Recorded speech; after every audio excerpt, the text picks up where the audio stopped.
Jammu technical airport पर जो धमाका हुआ था उसके पीछे पाकिस्तान का हाथ है, इसके पक्के सबूत हाथ में लगे हैं। न्यूज़ 18 इंडिया के पास ऐसी सुपर एक्सक्लूसिव तस्वीर है जो इस बात की ओर इशारा करती है कि पाकिस्तान की शह पर ही इस पूरी साजिश को अंजाम दिया गया था। न्यूज़ 18 इंडिया ऐसा पहला चैनल है जो सिलसिलेवार तरीके से इस धमाके से जुड़ी सारी कड़ियों को जोड़ते हुए सारे सबूत दिखा रहा है। बीते शनिवार को जम्मू एयरफोर्स स्टेशन पर ड्रोन हमले का नया तरीका जब सामने आया तो हर किसी को उसके पीछे पाकिस्तान और उसकी जमीन पर पलने वाले आतंकी संगठनों की साजिश का शक हुआ। माना गया कि 5 मिनट के अंदर 2 विस्फोटों के जरिए पार्किंग एरिया में खड़े हेलीकॉप्टरों को निशाना बनाने की साजिश थी।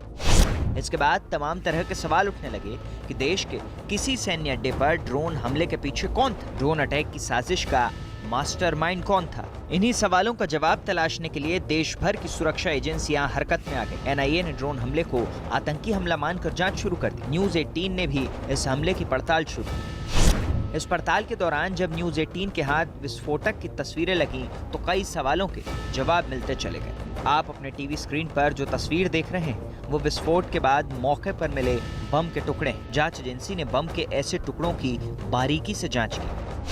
जांच में पता चला कि विस्फोट मेटल के खोल में भरे हुए थे। इनमें भरे विस्फोटकों में जो मेटल के टुकड़े थे उनके साइज बराबर थे और ये बेहद नुकीले थे। बॉल बेयरिंग की तरह दिखने वाले इन टुकड़ों को बेहद खास विस्फोटक यूनिट में बारूद के साथ मिलाकर तैयार किया जाता है। इसका मकसद ज्यादा से ज्यादा नुकसान पहुंचाना है।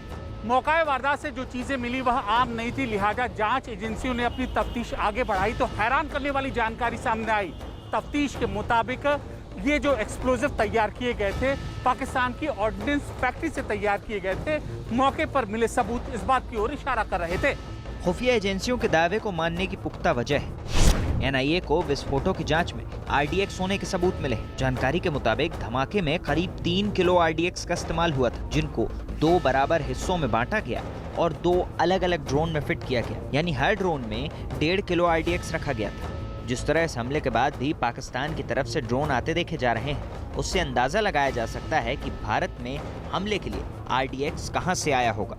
फिर इंडिकेशंस हैं कि लश्कर तौबा का इसमें हाथ शामिल है, क्योंकि लश्कर तौबा लगभग दर्जन से ज़्यादा गतिविधियां इस तरह की पहले कर चुकी हैं, जिसमें वेपन ड्रॉपिंग के केसेस भी हैं, आईडी भी जहां पर ड्रॉप करने के केस हैं।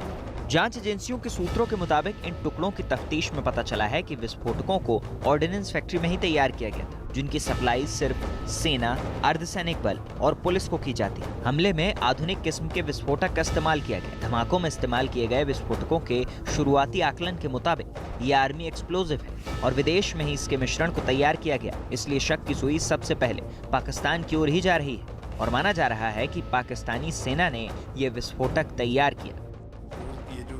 डिवाइस बनाई गई थी, ये एक्सप्लोजिव डिवाइस किसी फैक्ट्री में बनी है और ये वही फैक्ट्री बना सकती है जो आमतौर पर ज़्यादा करके अगर हमने साउथ एशिया का सीन देखा है तो ये गवर्नमेंट फैक्ट्रीज होती हैं। तो हो सकता है कि इस प्रकार का जो ये जो एक्सप्लोजिव बनी है ये पाकिस्तान की किसी ऑर्डिनेंस फैक्ट्री में बनी होगी।